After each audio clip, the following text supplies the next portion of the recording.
And besides, I don't drive Stouts. All right. Tons of people have been asking questions about it too, and I've Sure. asked a couple questions, but the motor that's in it is... So the motor that's in it is a UZ, it's a 3UZ, so that would be out of the 01 to 06, any Lexus sold here. Okay. So it's the aluminum block, 4-cam, their latest version of the V8 they developed for the Lexus way back, what, in the 80s. You know? Okay. Yeah, so. And then, so recently you threw a supercharger on it?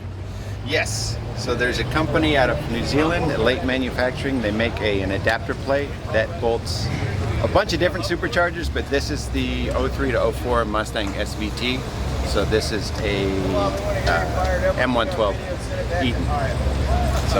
So yeah, is it common to, I mean, are there other, and I'm going to get it wrong, it's a 66, right? 66 Toyota Stout. Okay. Yeah. Is it common for any of these to have a supercharger with this motor in it? I mean, are there any of these other than this one in the world with this setup on it? No, definitely not. Okay, I was gonna say. Yeah. Definitely not. I think there's a guy, I mean, whatever you find online that's trying to put a UZ motor in. I've yet to see it run. Other common is like the 2JZ, everyone loves those. Oh, okay. I think in like the 80s, everyone put a 350 in it, just like every other car. But yeah, just because it's easier. Yeah. But, you know. So when you bought this, was it already patinaed or did you add patina to it? I didn't add any patina. I mean, the truck is as it was, the way I found it. I just cleaned up.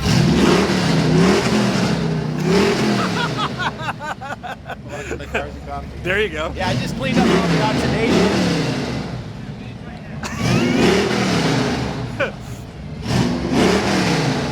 Throttle works. There you go. All right. Yeah, just cleaned up all the oxidation and put like a patina sauce on it. Oh, okay. Just like an oil. Like a Poppy's patina kind of thing? Yeah, exactly. I didn't want to put any like clear coat or anything on it. Yeah. Who am I to pause the whole patina process?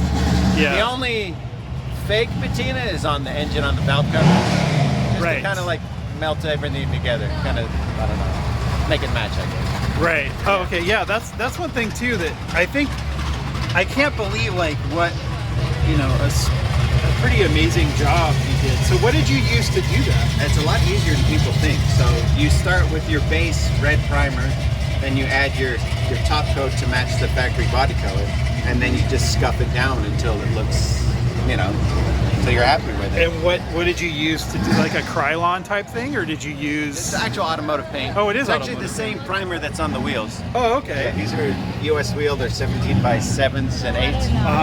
And that was another thing, kind of like match, you know, because this is just red primer on the front. Oh, it is. They all came that way just from the fenders forward. They all had red primer, and the body back had, I don't really see any primer. Maybe white? I don't know. You know? Huh. Just how they work. Wow. And the interior is kind of interesting because it has like a 60-40 kind of seat, right? Yep, that's how they came. Yeah. Yeah, so the passenger 60% is fixed, and then the driver goes back and forth in 3 positions. Interior's all stock, you know. All I did was recover the seats and the doors and cut a hole for the shifter. You know, other than that, the interiors, that's how they came from the factory. Well, can we see inside? Yeah, absolutely. It's kind of interesting. It has like the little tiny grab handle. The little tiny grab handle. My 2 favorite things about the interior is this like blender switch setup, and that would have been the selector for the transmission, right? No, that's actually what do we got?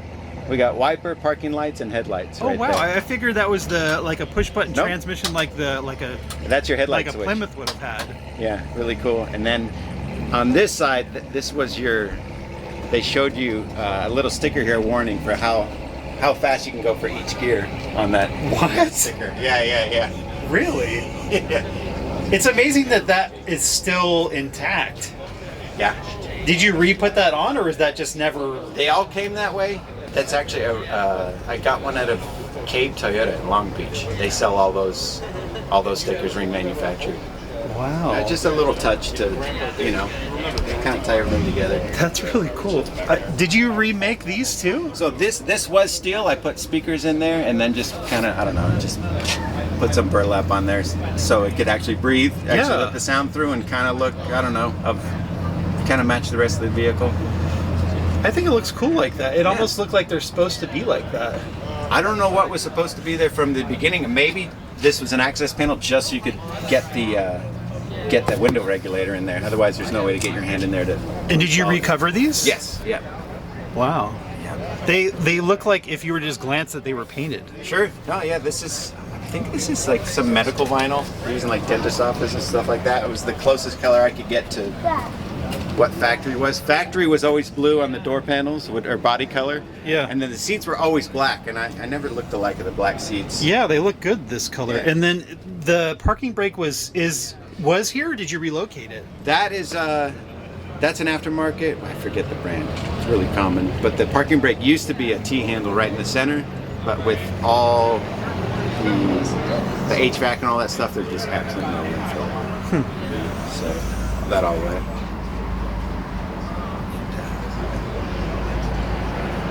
Yeah, it's a work in progress, but it's just a big toy,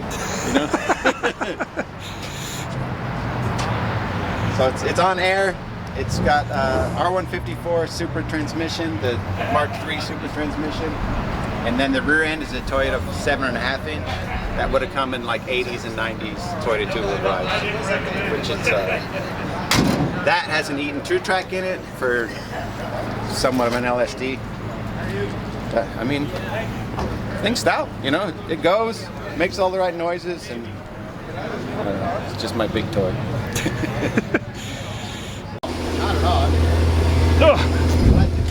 All right.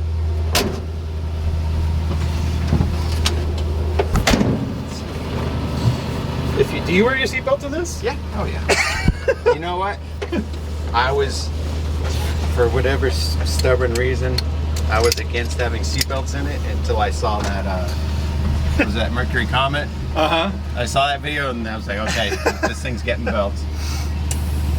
Because a lot of people don't wear their seatbelts in their car, and I wasn't sure because some people are into it, some people are. Whoa! I never noticed that there's a. Oh, we got our rising sun flag on the roof. That's kind of cool, and I was- never noticed this either. This is their sun visor made out of wood. Was that?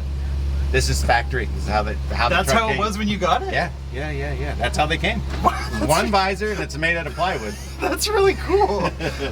There's actually a lot more space in this than I tons of thought room. there would be. They actually, for the U.S. market, they extended the driver's cab like 2 inches, just to account for the big Americans. Interesting. So. In the vintage Air, I'm assuming you probably made this plate. Yeah. This is actually, I thought these switches look a lot more like Stock like 80s, plate. 90s They sure Toyota, do. those little sliders. Yeah. And then so I just made this plate to carry it, and then it doesn't have hazards, so I added a couple pull switches just to, it's not hooked up to anything yet, but like I said, work That's in cool. progress. Yeah, I agree. These, if you were to just glance, this looks like it should have been here. Right? Yeah. Yeah, they didn't come with anything. It came with a cowl vent, and then this is in the way, so I had to make a little, like, kind of an extension handle. Oh, okay. But it's great, even without the AC. When the weather's nice, you open the cowl and there's tons of ventilation. But, close that up and take her for a cruise. Let's see.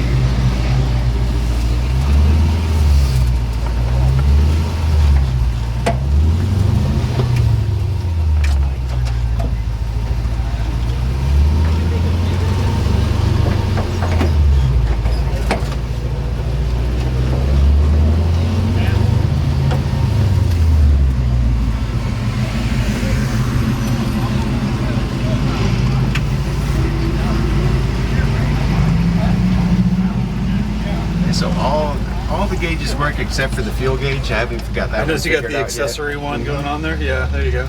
So there's a company out of Florida called LexusV8.com. I sent them my harness and my ECU. They pulled out all the immobilizer, all the transmission stuff, and it's literally, you hook up 3 wires and it runs Oh, okay. almost like a standalone deal. You even got a check engine light wired into the gauges.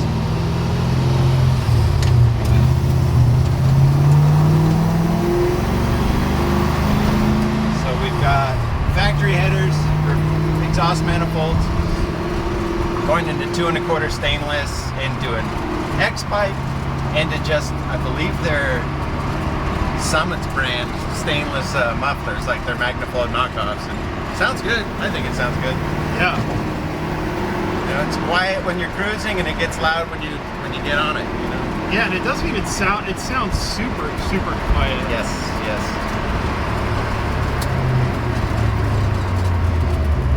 Yeah, it's like you said, it's just, you know, a Toyota or Lexus, Yeah. you know, V8. It's like super quiet. It still acts that way. Yeah, real smooth. It's gonna start every time. Yeah, oh yeah. Starts every time. Doesn't really stink. Doesn't burn oil. You know. It's nah, I'm having a great time. It's super fun. And now with the, I'll admit the supercharger was probably 50% of it was the look and the sound. I wanted that whine, and I really wanted, I chose that charger specifically because it looks kind of that vintage with all the fins and everything on it. It doesn't look like a modern, like wrinkle coated. It's a good looking deal. supercharger. Yeah, I agree. yeah. And of course, you know, I couldn't leave it alone. I had to like machine off all the years and clean it all up, and spent way too much time on it. But you know, it's done now.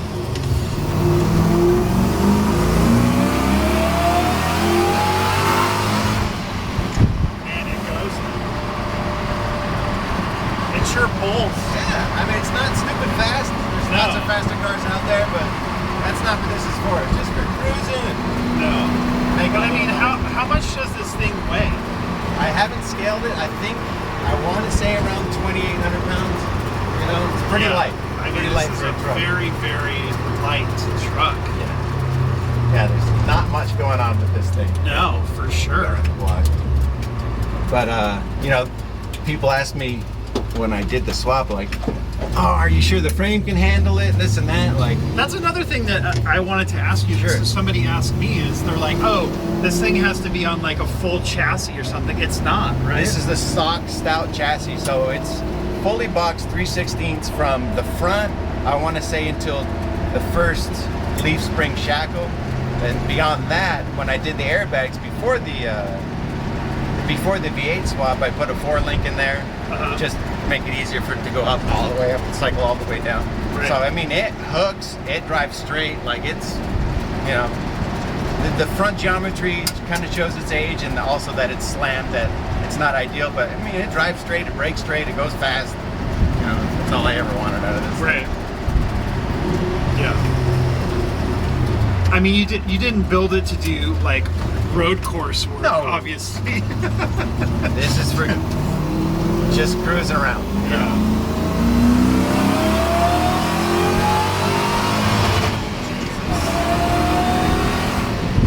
And it's fast though. Yeah, see, I don't know anymore, you know, in a world of 1,000 horsepower cars, what's fast, you know? Yeah, and I mean, like, But it's fun, that's all I want. if you were to estimate, like, what do you think this would dyno at? I don't know. I'm not one of those guys that gets caught up in the horsepower numbers. Like, I want to say 350 to 400. if it made 350 at the wheels, or honestly, if it made 300 at the wheels, I'd be happy. I know that this Charger setup makes 70 horsepower overstock at the wheels. You Okay. know? So the thing was rated at, I believe, at the crank 320, Yeah.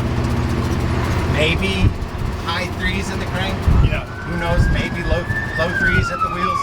Yeah. It's hard to know. But you know, like Yeah. I say, people get so caught up in the dyno numbers that Yeah, I agree. it's And it's not an exact science either. I mean, as you already know, because it's really like that power to weight. sure. Oh yeah, for sure. I mean, that's really the main thing is how much does it weigh, and what does it feel like to you? Well, okay, so let's just say this thing makes the same power as like an SRT8 Charger, Right. but it's 1,000 pounds lighter. Right. You know, that's so- a big difference. You know, Right. throw 4 adults plus the driver in the Challenger, and then it's this, you know, or in Right. this thing, then it's the same power to weight. You know? Right. So that's 1,000 Yeah. pounds is a lot. I mean, Oh yeah. that's yeah. a little bit of a difference. the sound.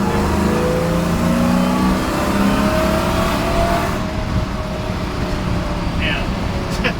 No check engine lights, no weird sounds. It just runs great. Yeah. Man, does it run great. It's Crazy. like usually you always feel like you're gonna make some big compromise, like it doesn't idle right, or it's it's super hot or anything. It's Right. The thing just runs like it's, I don't know. It still thinks it's an LS 430. It's just I don't know what that thing weighs. Probably 1,500 pounds more than this thing. Right. Yeah, so- that's true. And then you can think like, oh, people say, oh, is the rear end gonna be strong enough? Is this gonna be strong enough? Well, that's another thing, is traction and the weight of the vehicle. You know what I Right. mean, it's a huge factor as far as, will the thing survive? Yeah. So it only has 245s on it. Unless you really slip the clutch and try to do a burnout, I've never had traction issues in this car. Right. It's just I don't know, I highly recommend it. All you need is about 10,000 hours of time and a place to do it. And Yep. but that's, All you need is the time and money to do it. it's a time and a place to do it. The money comes and goes. Yeah. Yeah. That's a very good point. So, and then the other favorite part is it makes the whoosh sound. Makes the whoosh sound. This is as low as you can go without cutting the car up, and I didn't want to cut it up. So. Yep. Wow. Well, man, I sure appreciate it. That was amazing. That was fun. That was a fun time, man. Wow. That was awesome.